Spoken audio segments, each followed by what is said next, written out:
Welcome to Smart Wealth with Joshua. Your daily stock analysis and catalysts talk. Today, we're looking at IREN. If you find our talks useful, please consider subscribe, like, and comment underneath to support our podcast. And if there's any stock you want us to look into, leave it in the comment section below.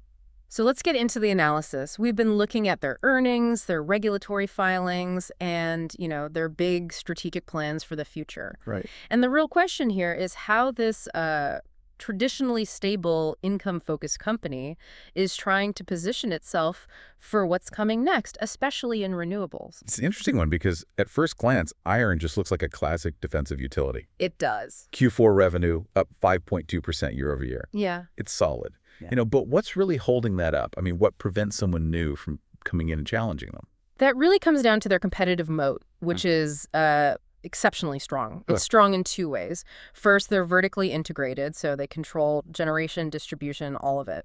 But second, and this is the crucial part, they hold the sole regulated distribution license in their core area, the Emilia-Romagna region. That's a huge geographical lock-in, isn't it? Yeah. We're talking about essential services for, 3.3 million customers? Exactly. And you can't just replicate that network of pipes and wires. It would cost billions. Though the barrier to entry isn't just high, it's almost impossible. It pretty much is. And that's why around 90% of their 2024 revenue was regulated.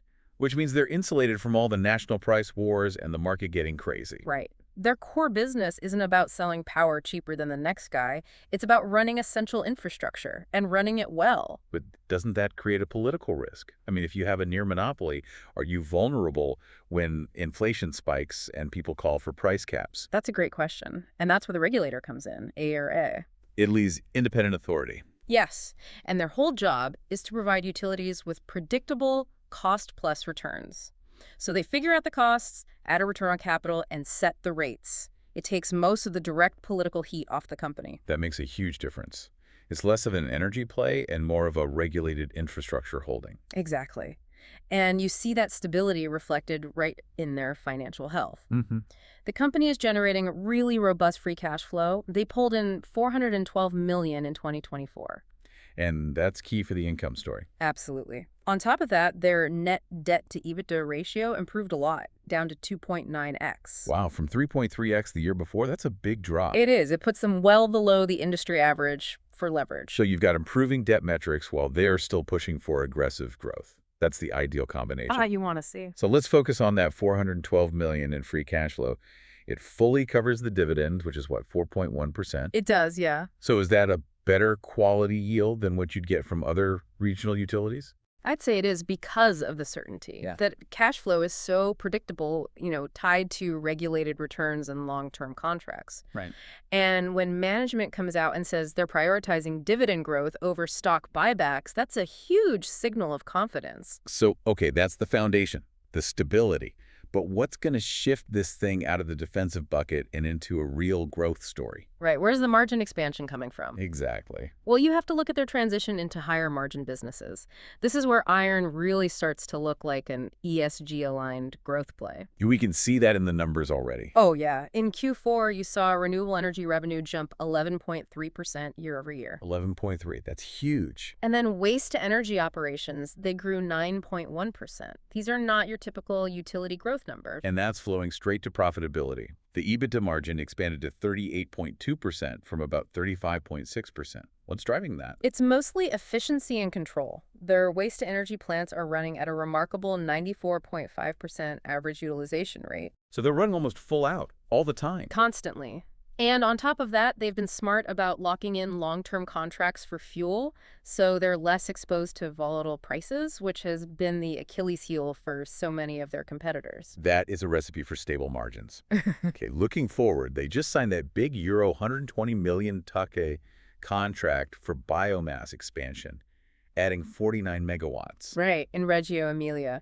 And that's a transformative project. How so? Well, this isn't just maintenance spending. This is actively shifting their generation mix away from old thermal plants and into, subsidized long-term green power.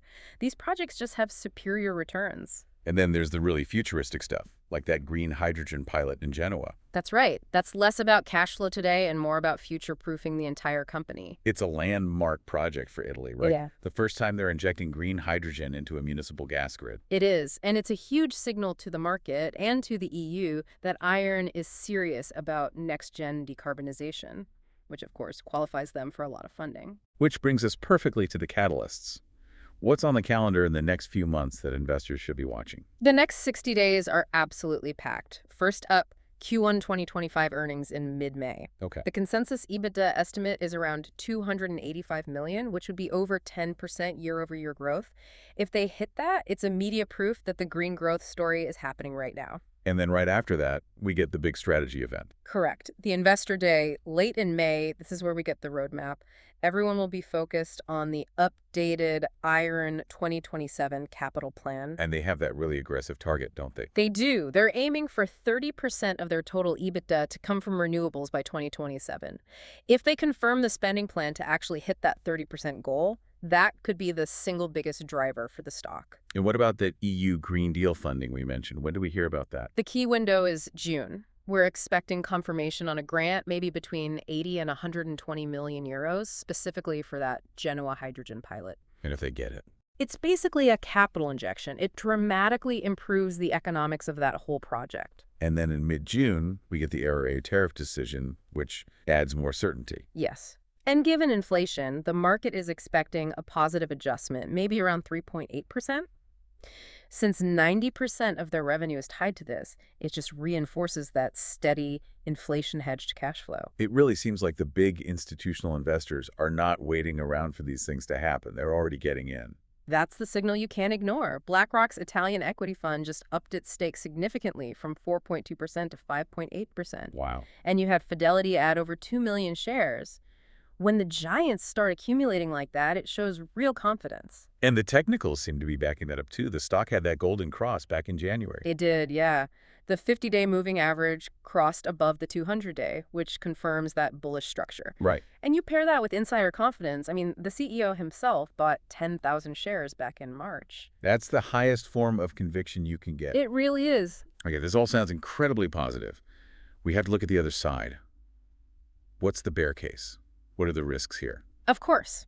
There are two main structural risks to be aware of. Okay. The first one is something called regulatory lag. Right, so the regulator approves tariff hikes to cover costs, but it's not instant. Exactly. The process can be slow, so you might see a delay, maybe 6 to 12 months, before those higher costs are fully passed through into rates. And in the meantime, IREN is just absorbing those costs. It is. It's a timing risk, fundamentally. It can compress margins for a quarter or two, but it's not a long-term threat because they do eventually get the money back. Okay, so that's priced in. What's the second risk? That would be concentration risk. About 55% of their revenue still comes from that one region, Emilia-Romagna. That does sound like a vulnerability if there's, say, a local economic downturn.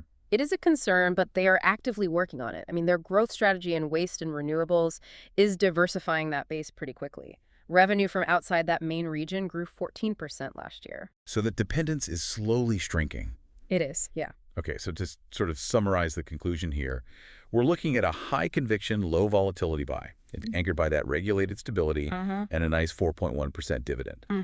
But the real upside is this accelerating green growth story that should play out over the next, say, 1 to 2 years. Precisely.